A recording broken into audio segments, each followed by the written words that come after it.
Hey everyone. In this video I want to talk to you about a big cause of stress and anxiety that many people don't realize, and that is being inauthentic.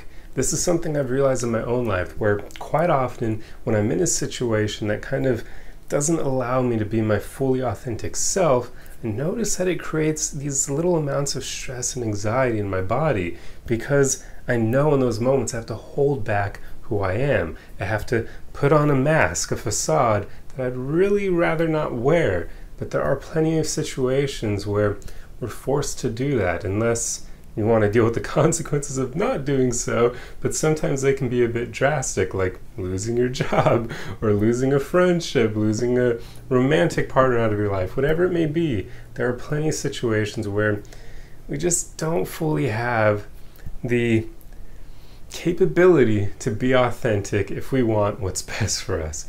And I've noticed that that creates stress and anxiety. So some great examples of this would be, for instance, if you're in the workforce and at your job you have an attractive coworker who's single and you get along really well with them and you want to ask them out, but you can't, not in today's world, because that is not politically correct. That is not the okay thing to do. In fact, I've already realized this is going to lead to a lot more people being lonely because workplace romances used to be one of the main ways people met their partners. Like people would get married because they met at work. That's not really going to be a thing anymore because political correctness has made that no longer an option with the Me Too movement and whatnot. And I mean, I understand why this is all a thing. Like there are a lot of people out there who just can't listen to other people's boundaries and whatnot. And they've ruined it for everyone else because people who are mature and good aren't going to create issues with workplace romances. But there you go. It's ruined for the rest of us. So yeah.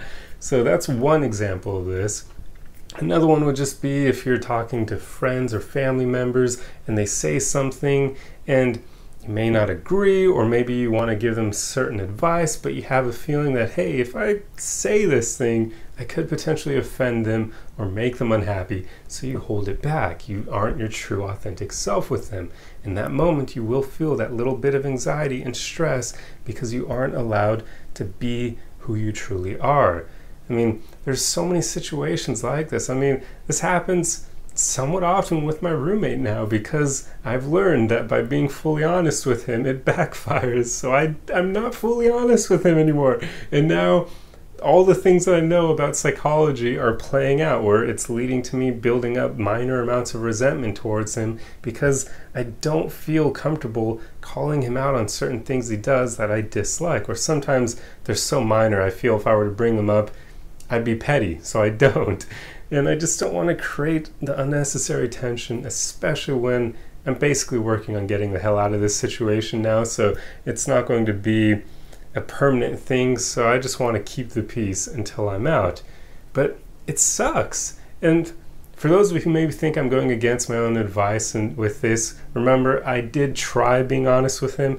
It backfired. So it's just a situation where I learned sometimes you get screwed when you're trying to be authentic, and yeah, those are the situations that kind of force you into not being your authentic self and then builds up that stress and anxiety over time. But work probably is the main realm where most of us will deal with this in our lives because we all know you can't quite truly be your authentic self at work.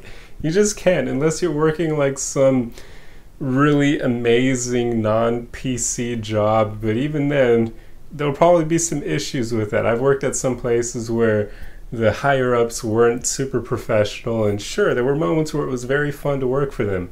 There were also moments where they did some very shady, weird things, or moments where they made a lot of people feel uncomfortable. So yeah, there's not really any way around this. I'm not sure you'll be able to find a place you can work where you can be your fully authentic self. So for now, this is just something we have to deal with. But I can say you can definitely work on finding more situations like job or your living situation, or you can find people you can surround yourself with who you feel more comfortable being authentic with, or at least more authentic with, because you probably will find very few people who will allow you to feel comfortable enough to be 100% authentic with them, because very few people will be capable of handling that. That means dealing with every aspect of you, all your flaws, even those moments where you feel like giving up or crying, things like that, those moments where you may be a bit difficult to be around. That means finding friends who can handle that version of you, because it exists in all of us. So yeah, it is a difficult thing to find, but you can definitely find people who you can be more authentic with. Even if you can't quite find people you can be 100% authentic with, those people still do exist, but I get that they're really rare. But you can aim to surround yourself with people who give you more of that freedom at least. So that should be a life goal for all of us, to find as many people like this in as many situations like this, especially your job. Like, there are really cool bosses out there and cool work environments where you can joke around and, you know, be a bit more authentic without it creating issues. So this is something we should all aspire to find in our lives, to shape our lives by surrounding ourselves with these people or these environments that just make it so we don't have to deal with as much of that stress that comes from being inauthentic.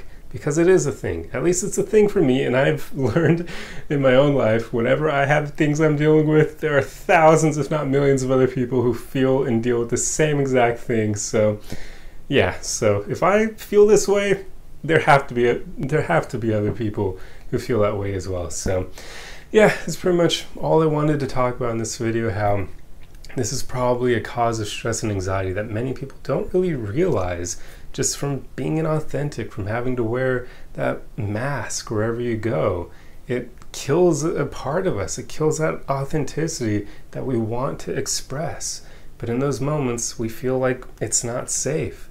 We're not allowed, or maybe we wouldn't feel comfortable being authentic. So we hold back, and holding back creates stress and anxiety. So there you go. I hope you got something out of this video. I hope it was food for thought. And if you enjoy content like this, be sure to subscribe for more. Otherwise, the easiest way you can help me out is just to throw a like and a comment on the video for the algorithm. And I will see you guys in the next one. Arrivederci.